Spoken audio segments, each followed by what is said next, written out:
I am Dr. Manoj Yadav, consultant pulmonologist, Kailash Hospital Center for Respiratory Care, Vadodara.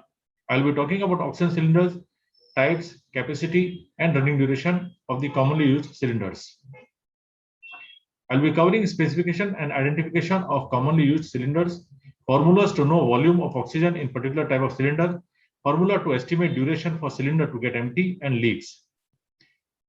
Coming to specifications, their cylinders are produced in different capacities, which is expressed in liters. There are steel and aluminum types being lighter. In India, mainly A, B, C, and D type cylinders are used in hospitals and homes. This nomenclature is different from other countries. This slide shows the specifications of A, B, C, and D type oxygen cylinders. As you can see, commonly for all is the body is black and the neck is white. The maximum working pressure is 150 kg force per square centimeter, and the minimum pressure at supply is 140 kg force per square centimeter.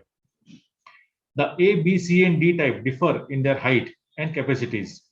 The A type has 2.5 feet height, B is 3 feet, C is around 4.5 feet, and D type is 5 feet. The water capacity is expressed in liters, and it is 5 liters for A, 10.2 for B, 40 to 41 liters for C, and 46.7 for D type. This water capacity is measured at 15 degrees centigrade and 760 mm of mercury, as you can see as per the government rules. The amount of oxygen which can be filled in these cylinders is measured in cubic meters. So it is 0.71 for A type, 1.43 for B type, 6 for C type, and 7 for D type. These measures the capacity in cubic meters is actually measured at around 150 kg per centimeter square pressure. A quick guide to know how to identify the cylinders is shown in this slide. So A type would be around your knee, B type cylinder would be around the waist height, the D cylinder is around the shoulder height. The C type is slightly smaller than the D type. The dial gauge to measure cylinder pressure comes in two types. Either it is only in kg per centimeter square or kg per centimeter square and PSI.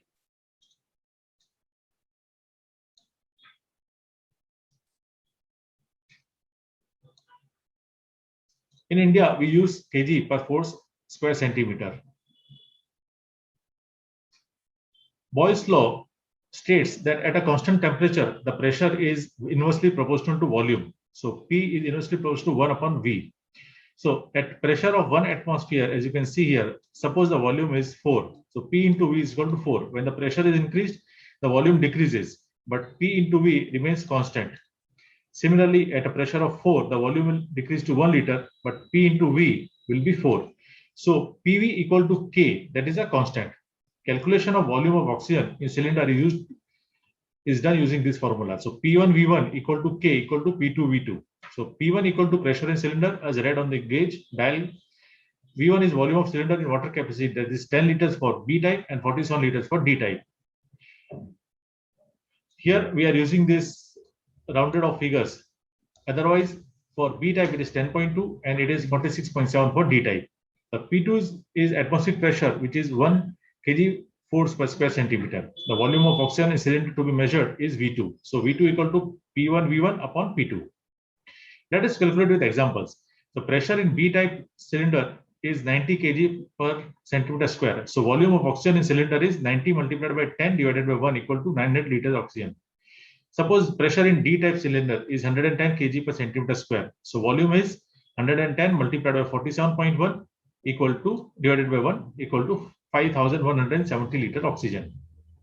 This is a small chart where we have shown the pressure in cylinder and the volume in the cylinder. So as you can see, for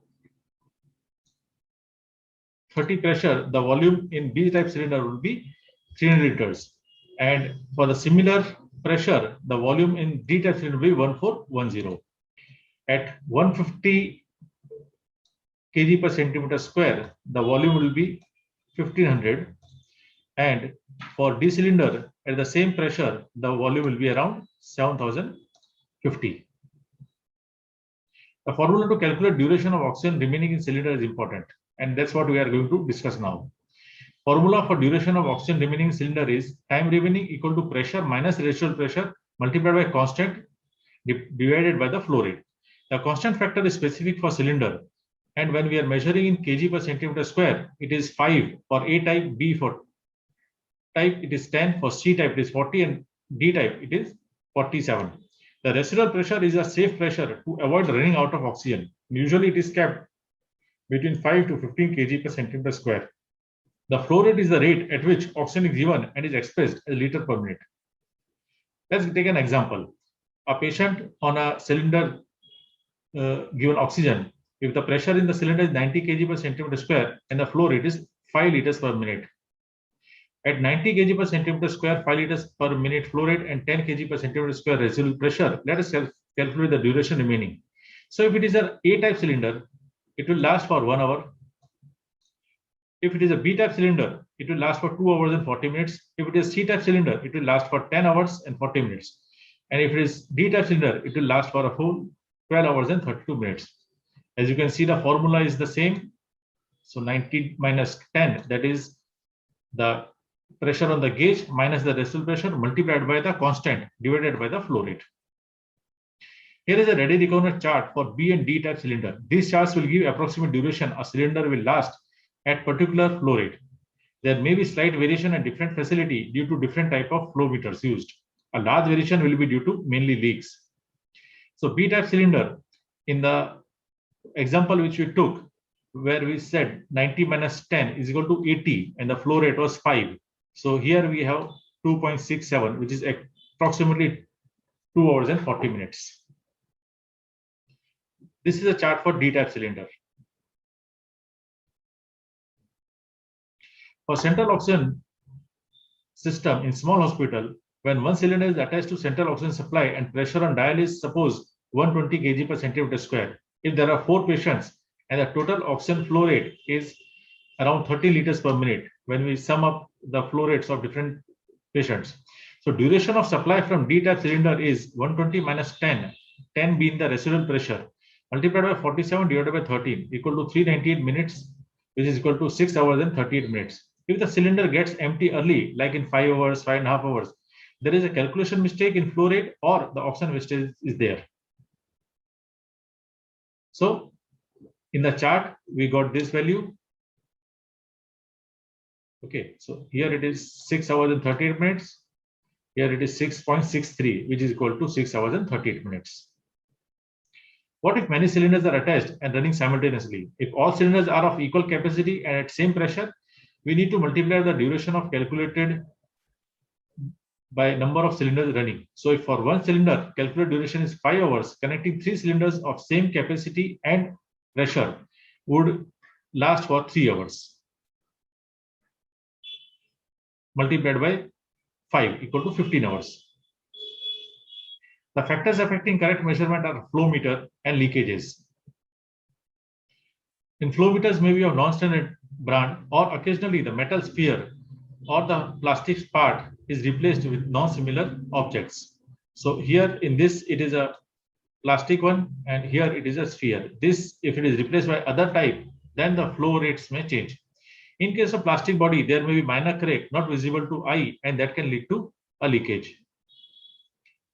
The other places where the leakage can occur are in the pipes connecting to the central line. This should be inspected regularly by spraying soap water. The other is the leak if there is crack in the body and potential leak at the junctions wherever the threads are there and it is not tight enough, or if Teflon tape is not used. One very common cause of leakage is in the humidifier bottle when the staff washes these bottles and the black ring goes missing. As you can see here, the bubbles you can see here. You can see bubbles here. These are all leaks. What you need to do is use soap water, the soap which gives a good foam should be used. The take-home message is, using these formulas, it is easy to calculate oxygen volume in particular type cylinder and calculate duration of oxygen supply. The leak identification and prevention is key for proper calculation and conserving oxygen. Thank you.